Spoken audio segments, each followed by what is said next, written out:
देखो बेटा, बात करते हैं उपसर्ग की। किसकी? उपसर्ग। कई बार बेटा इसमें मल्टीपल चॉइस क्वेश्चन पूछ लिया जाता है। कैसे?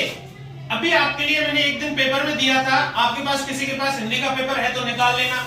और देखो बेटा, मैंने उपसर्ग और प्रत्यय, मुहावरे और कथक, मुहावरे से लेकर एक आपके लिए मल्टीपल चॉइस क्वेश्चन बना के दिया था। मल्टीपल चॉइस क्वेश्चन बना के दिया था, तो वो मल्टीपल चॉइस क्वेश्चन बेटा आपका यहां से बना था कि उपसर्ग वे शब्दांश जो किसी शब्द के पहले जुड़कर किसी नए शब्द का निर्माण करते हैं। क्या करते हैं बेटा? ये हमेशा कहां जुड़ेंगे? शब्द से पहले। शब्द से पहले क्या जुड़ेगा बेटा? उपसर्ग जुड़ेगा। और शब्द के बाद में क्या जुड़ेगा बेटा? प्रत्यय जुड़ेगा। शब्द से पहले उपसर्ग जुड़ेगा और शब्द के बाद में क्या जुड़ेगा? प्रत्यय जुड़ेगा। दोनों में बेटा सबसे पहला मेन डिफरेंस तो आपका यही है। कई बार क्वेश्चन आपके लिए ये आ जाए कि निम्नलिखित में से अलग को छांटो, या निम्नलिखित में से सत्य और असत्य को छांटो। तो उसने कहा क्या उपसर्ग शब्द के आगे जुड़ता है, क्या प्रत्यय शब्द के पीछे जुड़ता है? तो दोनों ही क्या है? सही है। लेकिन वो कह देता है उपसर्ग शब्द के बाद में जुड़ते हैं, तो क्वेश्चन क्या हो जाएगा? गलत हो जाएगा। तो इसलिए बेटा पहली बात आपको सबसे इंपॉर्टेंट बात है जो क्या याद रखनी है बेटा, उपसर्ग कहां जुड़ता है? शब्द के पहले। और प्रत्यय कहां जुड़ता है? शब्द के बाद में। अब दूसरी बात देखो, अगर ये उपसर्ग शब्द से पहले जुड़ेगा, उपसर्ग शब्द से पहले जुड़ेगा, तो ये क्या करेगा बेटा? अर्थ में क्या करेगा? अर्थ में क्या करेगा बेटा? ये परिवर्तन करेगा। शब्द से पहले जुड़ेगा तो ये अर्थ में क्या करेगा? परिवर्तन करेगा। तो दोनों चीज क्या हो गई? सही हो गई। अर्थ में परिवर्तन करेगा तो ये क्या करेगा बेटा? एक नया शब्द बनाएगा। क्या करेगा? एक नया शब्द बनाएगा। बनाएगा या नहीं बनाएगा? शब्द से पहले जुड़ेगा, अर्थ में परिवर्तन करेगा और एक नया शब्द बनाएगा। तो ये उपसर्ग से रिलेटेड आपके लिए क्या है बेटा? 4 या 3 बातें लिख लो अपनी नोटबुक में कि उपसर्ग हमेशा शब्द से पहले जुड़ता है। लिख लो बेटा, उपसर्ग हमेशा शब्द से पहले जुड़ता है। उपसर्ग हमेशा शब्द से पहले जुड़ता है। उपसर्ग हमेशा शब्द से पहले क्या होता है बेटा? जुड़ता है। एक नए शब्द का क्या करता है बेटा? एक नए शब्द का निर्माण करता है या एक नया शब्द बनाता है। और अर्थ में क्या करता है बेटा? परिवर्तन करता है। अर्थ में क्या करता है? परिवर्तन करता है। ये तीनों की तीनों चीज आपको क्या होनी चाहिए बेटा? याद होनी चाहिए। देखो क्या था क्वेश्चन, उपसर्ग किसी शब्द के बाद लगते हैं, तो पहला ही कथन आपका क्या होगा बेटा? गलत हो गया। उपसर्ग किसी शब्द के पूर्व लगते हैं, बिल्कुल सही बात है। पूर्व का मतलब बेटा क्या होता है? पहले। पूर्व का मतलब क्या होता है? पहले। तो उपसर्ग हमेशा किसी शब्द के क्या लगते हैं बेटा? पहले लगते हैं। उपसर्ग शब्दांश नहीं होते, उपसर्ग शब्दांश होते हैं। उपसर्ग शब्दांश नहीं होते हैं। उपसर्ग लगने से शब्द का अर्थ नहीं बदलता, बदलता है। उपसर्ग लगने से शब्द का अर्थ नहीं बदलता। इसमें बेटा आपने कौन सा किया था?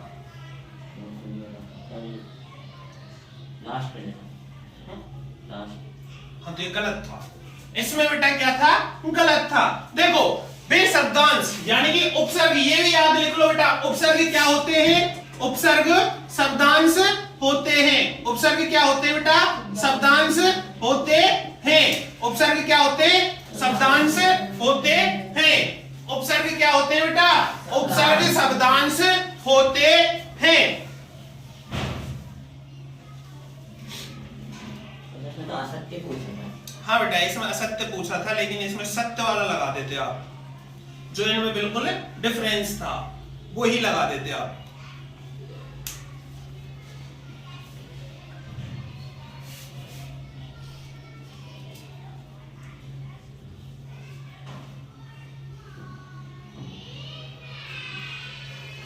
उपसर्ग हमेशा शब्द से पहले जुड़ता है, एक नए शब्द का निर्माण करता है और उसके अर्थ में परिवर्तन या विशेषता लाता है। उपसर्ग शब्दांश होते हैं। देखो बेटा, जब हिंदी भाषा में आप उपसर्ग का प्रयोग करते हो तो आपको मेनली तो इसमें 4 यानी कि 5 प्रकार के उपसर्गों का प्रयोग किया जाता है। सबसे पहला उपसर्ग जो होता है बेटा, इसमें संस्कृत के उपसर्ग। किसके बेटा? संस्कृत के उपसर्ग। किसके?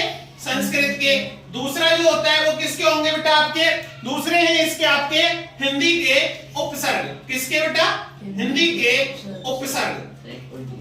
एक संस्कृत के उपसर्ग, एक हिंदी के उपसर्ग, एक उर्दू के उपसर्ग। किसके? उर्दू के उपसर्ग। एक संस्कृत के उपसर्ग, एक हिंदी के उपसर्ग, एक उर्दू के उपसर्ग और एक होते हैं बेटा आपके अंग्रेजी के उपसर्ग। किसके? अंग्रेजी के उपसर्ग। किसके बेटा? अंग्रेजी के उपसर्ग। और 5वां होता है बेटा आपका, यानी कि हिंदी में उपसर्गों की भांति प्रयोग किए जाने वाले कुछ संस्कृत शब्द जिन्हें हम क्या बोलते हैं? अव्यय। क्या बोलते हैं? अव्यय। क्या बोलते हैं बेटा? उन्हें अव्यय बोलते हैं। तो ये 5 प्रकार के उपसर्ग इसमें प्रयोग किए जाते हैं। पहले होते हैं संस्कृत के, दूसरे होते हैं हिंदी के, तीसरे उर्दू के, चौथे अंग्रेजी के और 5वें अव्यय। तो ये उपसर्ग की एक बेसिक बात हो गई बेटा। क्या हो गई? ये एक उपसर्ग की बेसिक बात हो गई। कई बार देखो मल्टीपल चॉइस क्वेश्चन यहां से अलावा कोई उपसर्ग का नहीं बनेगा। मल्टीपल चॉइस क्वेश्चन इसके अलावा कोई नहीं बनेगा। मल्टीपल चॉइस क्वेश्चन फिर तो बस उनसे बनेगा एग्जाम्पलों से। किससे बनेगा बेटा? एग्जाम्पलों से। यहां से तो यही शब्द बनेंगे, यहां से तो यही शब्द बनेंगे कि उपसर्ग हमेशा शब्द से पहले जुड़ता है। तो इस चीज से समझ जाना बेटा, पहले यानी कि उपसर्ग शब्द से पहले जुड़ेगा, वो एक नया वाक्य, वो एक नया शब्द बनाएगा और उसके अर्थ में भी क्या लगाएगा बेटा? परिवर्तन करेगा। तो इसलिए उपसर्ग हमेशा शब्द से पहले जुड़ता है, एक नए शब्द का निर्माण करता है, एक शब्द में परिवर्तन करता है। उपसर्ग क्या होते हैं? शब्दांश होते हैं। ठीक है बेटा, ये चीज किसी को कोई डाउट नहीं होना चाहिए। 4 से 5 प्रकार के उपसर्ग यूज करते हैं हम हिंदी में। संस्कृत के उपसर्ग, हिंदी के उपसर्ग, अंग्रेजी के उपसर्ग, उर्दू के उपसर्ग और अव्यय। अब देखो संस्कृत में जो संस्कृत के उपसर्ग होते हैं वो बेटा आपके बहुत होते हैं। आ, अधि, अव, अति, अन, अप, अभि, निस, नी, प्र, प्रा, स्व, सु। सबसे ज्यादा इसमें इंपॉर्टेंट उपसर्ग होता है वो होता है आपके लिए प्र। कौन सा होता है बेटा? प्र। सबसे ज्यादा इंपॉर्टेंट जो उपसर्ग होता है वो होता है आपका प्र।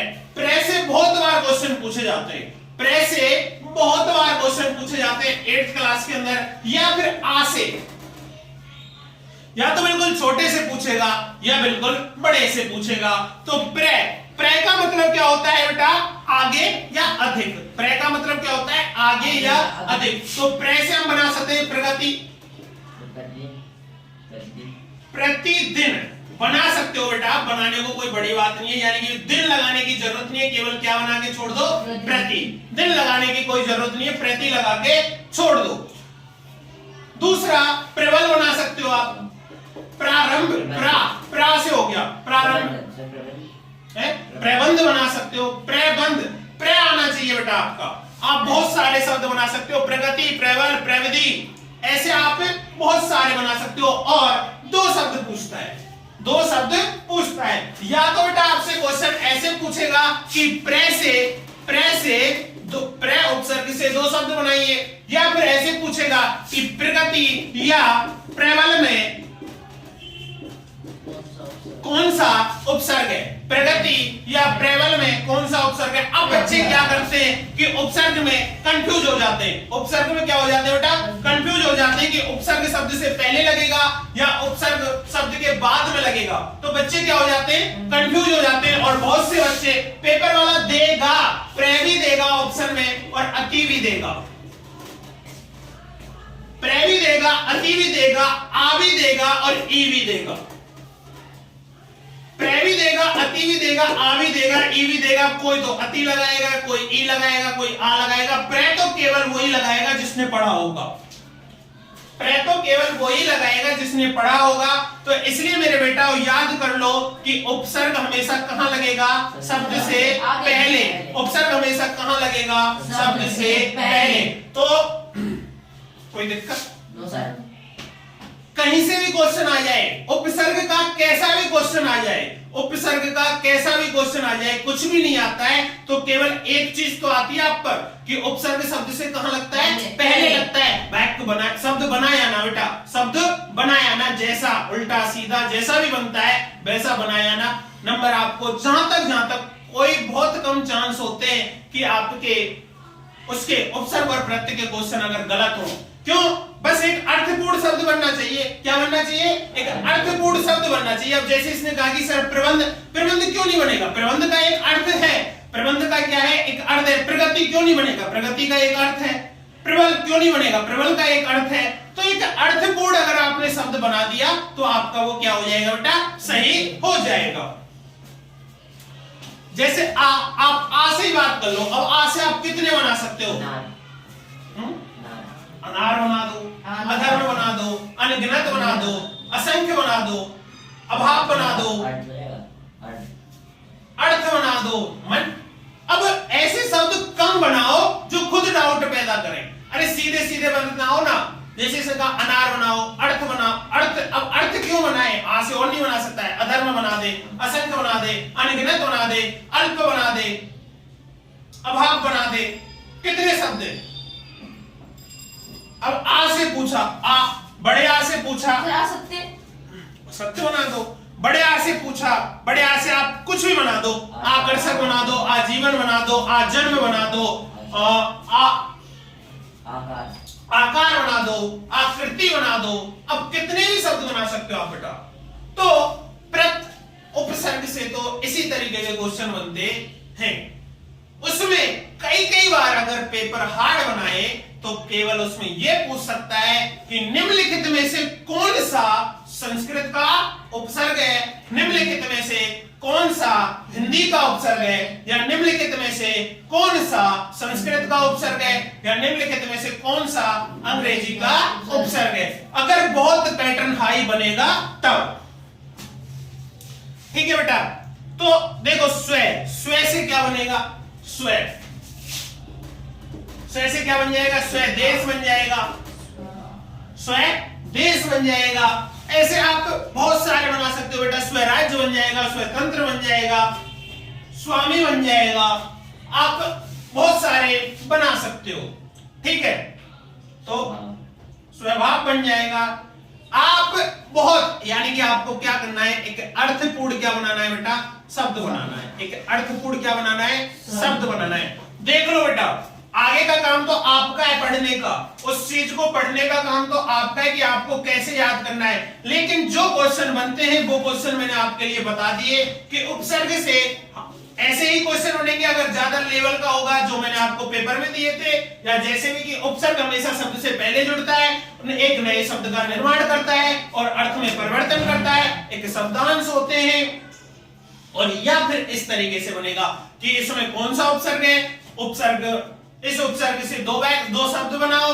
इस तरीके के आपके क्वेश्चन बनेंगे। सारे एग्जाम्पल आपकी बुक में है, आपके पास लिखे हुए हैं। उनको आप बेटा क्या करना? याद कर लेना। प्रे को इंपॉर्टेंट लगा लो, आ को इंपॉर्टेंट लगा लो, अति को इंपॉर्टेंट लगा लो। ठीक है बेटा। प्रे, आ और अति। एक आक भी था। आक भी है। अभी आगे आएंगे ये सारे बेटा।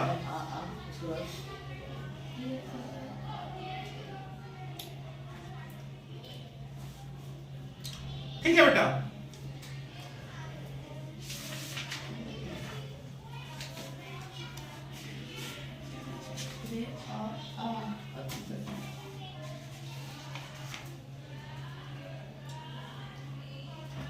देखो, अध्यापका शब्द में प्रयुक्त उपसर्ग है। आपकी बुक का ही है, पहला ही है।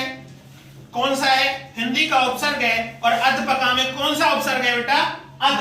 कौन सा है? अध। आपने ये भी गलत कर रखा था बहुत बच्चों ने। अध्यापका में कौन सा उपसर्ग है बेटा? अध। मल्टीपल चॉइस क्वेश्चन और था ये कि अध्यापका में कौन सा उपसर्ग है, तो अध्यापका में कौन सा उपसर्ग होगा बेटा, अध। बहुत सौ ने तो आ लिख रखा, किसी ने पका लिख रखा, अध पे तो कोई कोई बच्चे ने लिखा है, तो अध्यापका में कौन सा उपसर्ग होगा बेटा, अध होगा। ऐसे क्वेश्चन आएगा, या फिर ऐसे दे देगा कि अध से दो शब्द बनाओ, अध से क्या करो, अध उपसर्ग से क्या करो बेटा, दो शब्द बनाओ, तो अध पका, अध मरा, अध गिरा, अध जला, कुछ भी बना दो, ठीक है। अध्यापिका नहीं होगा सर, अध्यापिका। हाँ। कामयाबी शब्द में प्रयुक्त प्रत्यय है, प्रत्यय। अब क्या पूछा है उसने, प्रत्यय, तो प्रत्यय कौन सा होगा बेटा, ई। हाँ बेटा, बड़ी। कामयाबी में कौन सा प्रत्यय होगा, ई, क्योंकि बड़ी आ रही है। सामाजिक शब्द में प्रयुक्त प्रत्यय है इक, कौन सा प्रत्यय होगा, इक प्रत्यय होगा, किसमें, सामाजिक प्रत्यय में, क्योंकि बेटा सामाजिक शब्द में जो प्रत्यय है वो कौन सा होगा, इक होगा। तो दो चीज आपको यही समझ में आ जाने की चाहिए कि प्रत्यय जो शब्द होते हैं उपसर्ग से, उपसर्ग जो होते हैं वो शब्द से पहले, प्रत्यय जो होते हैं शब्द के बाद में। कभी भी क्वेश्चन में आपसे पूछे कि निम्नलिखित में कौन सा प्रत्यय, तो शब्द के पीछे चले जाओ, पूछे कौन सा उपसर्ग है, शब्द के आगे चले जाओ, और जो आपके मुंह में आ रहा है एक तरीके से उसको उसमें लिखने की कोशिश करो। तो बेटा ये उपसर्ग हो गया आपका। उपसर्ग में आपको ये याद कर लेने, जैसे उर्दू के बे से, अब बे से आप बहुत शब्द बना सकते हो, बेघर, बेशक, बेनाम, बेगुना, बेलगाम। बा से बावजूद, बाकायदा, बाइज्जत, बाअदब। ना से नाबालिग, ना लायक, ना पसंद, ना मुराद। कम से कमजोर, कम अक्ल, कम वक्त, बहुत है। दर से दरअसल, दरकिनार, दरमियान, दरहकीकत। ला से लापरवाह, लाइलाज, यानी कि आप शब्द से शब्द बना सकते हो, किसमें, उपसर्ग में। सर कोई दिक्कत, जो ये चीजें ये लिख ली, सब कुछ पता है, कुछ दोबारा बताने की जरूरत तो नहीं है किसी के लिए।